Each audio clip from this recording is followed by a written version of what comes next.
Sairam students, let's begin with the today's session of class 8. Children, today we are going to start with a new chapter of history. Now the chapter's name is, first of all, let's see the chapter number 10 it is, okay? And the chapter's name is India After Independence.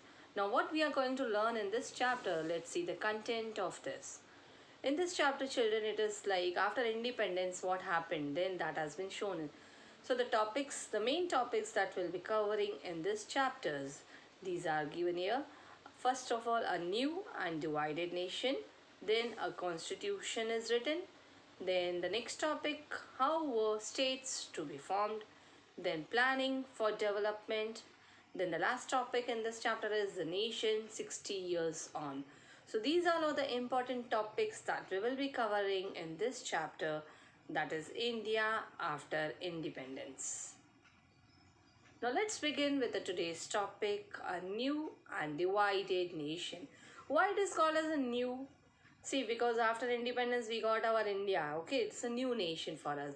But divided because already it is like division was there in that. Now let's understand the topic, the new and the divided nation, why it has been called like that. See, when India became independent, that as you all know very well, when India became independent, on Independence Day we celebrate on 15th of August, right? India got independence on 15th August 1947. So when India got the freedom, right, when India became independence in the month of August, that is 1947, but along with the freedom, it also faced a series of the challenges. Now, in this chapter, you will see about that also. It faced a series of very great challenges. Not only challenges, but very great challenges. So, let's see what were the challenges faced by our nation, India.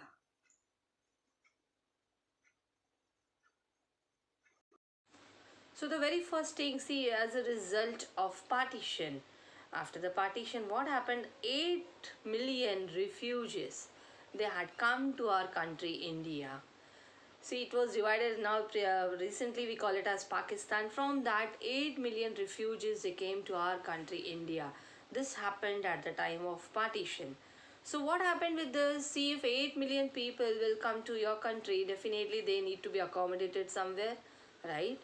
So what was the reason here now? See, there was the problem. One more problem was there. See, this is what first problem you saw about the 8 million refugees. And the next problem now here, these people had to found some jobs or some homes are to be given to them.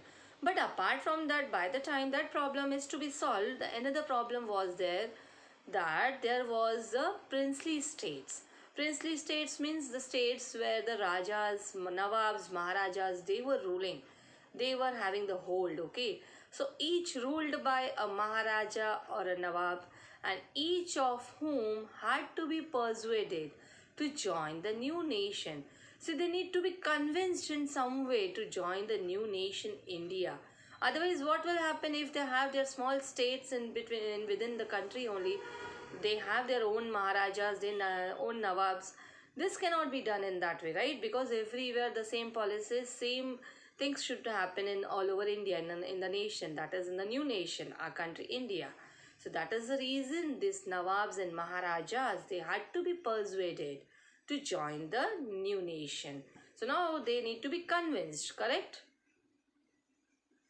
Then another problem was, see, in the longer term, what happened? See, the problems of the refugees and the princely state, that was there, had to be addressed or had to be solved immediately, right? But along with that, another one more problem.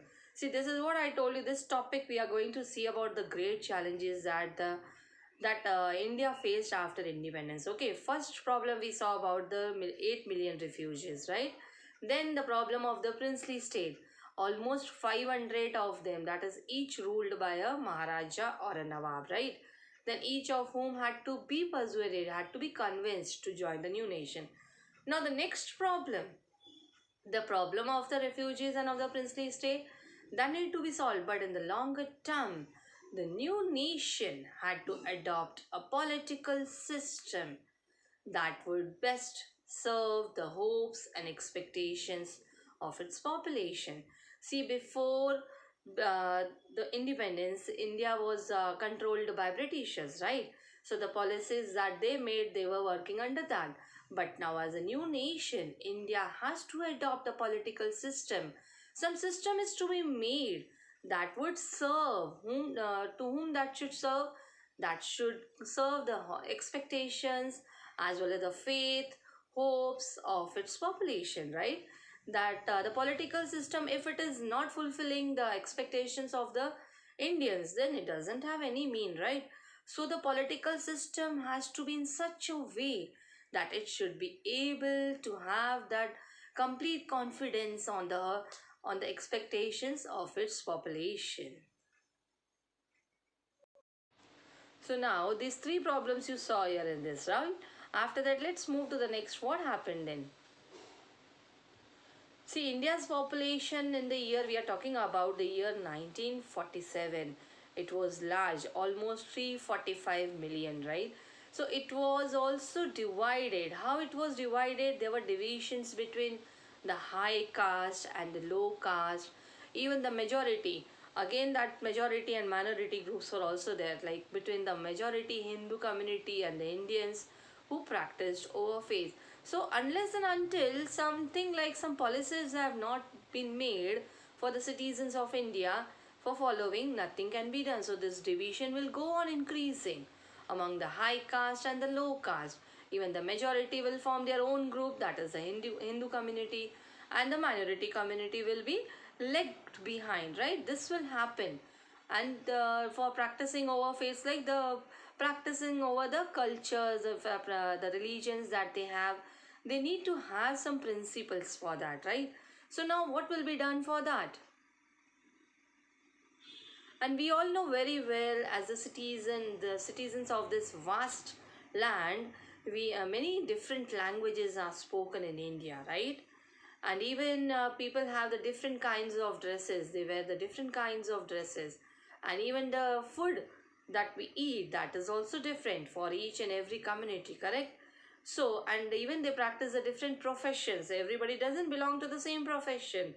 According to their skills, according to their abilities, everybody has their own profession. So now, how could they be made to live together in one nation state? See, these things are to worry about, right? The citizen, as a citizen, this is really, we know the India is a very vast country, vast land, right?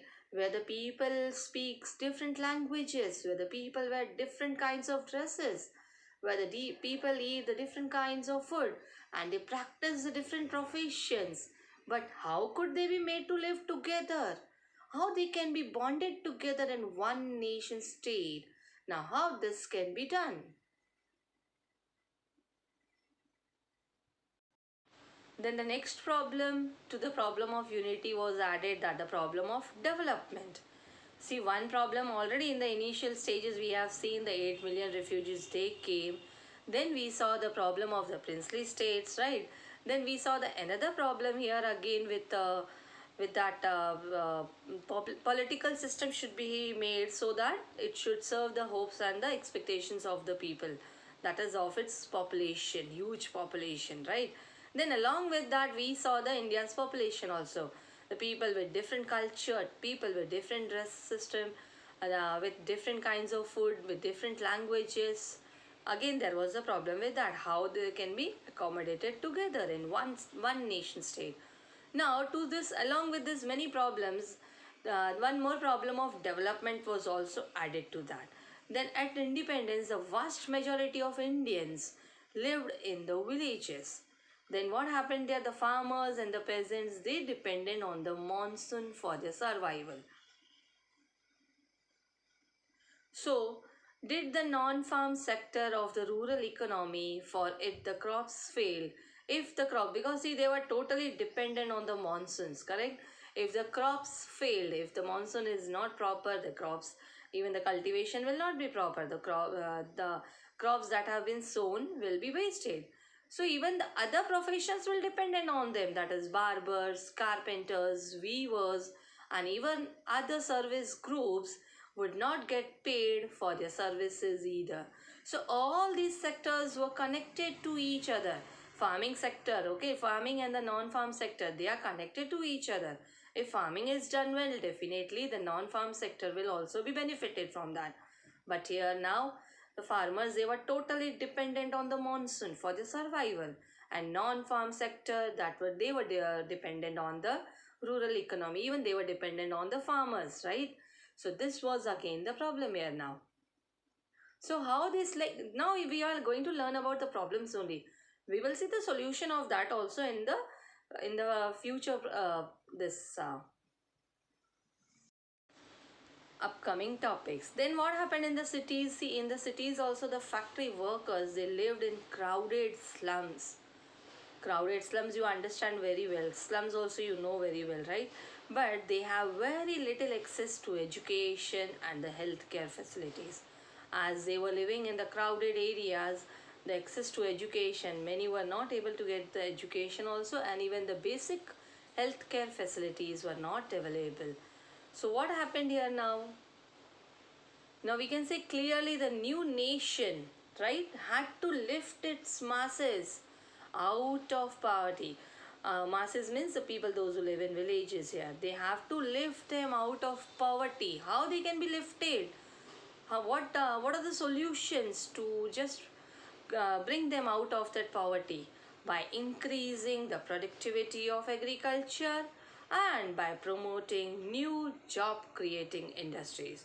See, these are the solutions that can be applied so that the masses can be they can be brought out of poverty. One is by increasing the productivity of agriculture, right?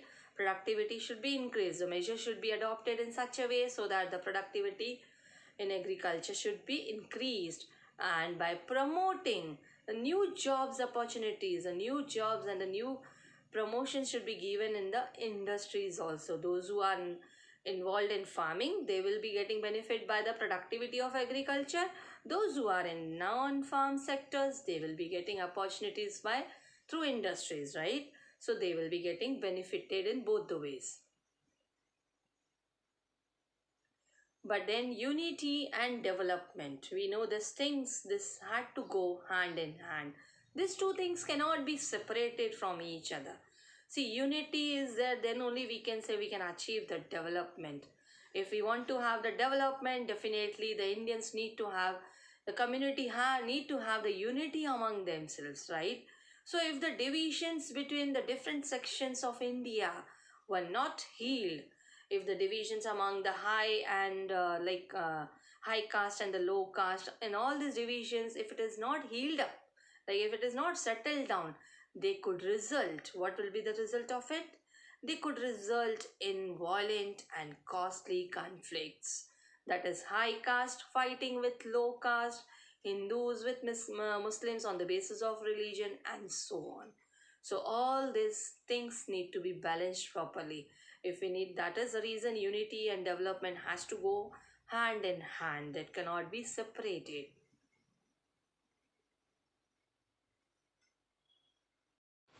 So at the same time, what else is to be done? If the fruits of the economic development, see, economic development means, you all know very well, economic is connected to the finance, right?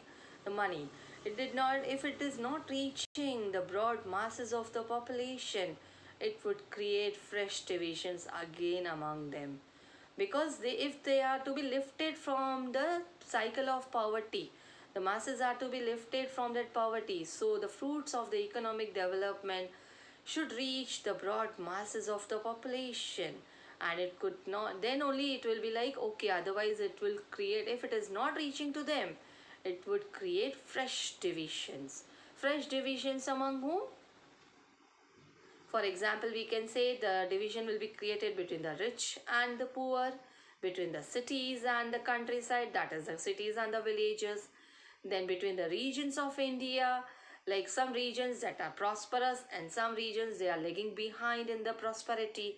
So there will be the differences among them, the divisions among them, divisions among the rich and the poor, between the cities and the countryside, even between the regions of India that were prosperous and the regions that were lagged behind.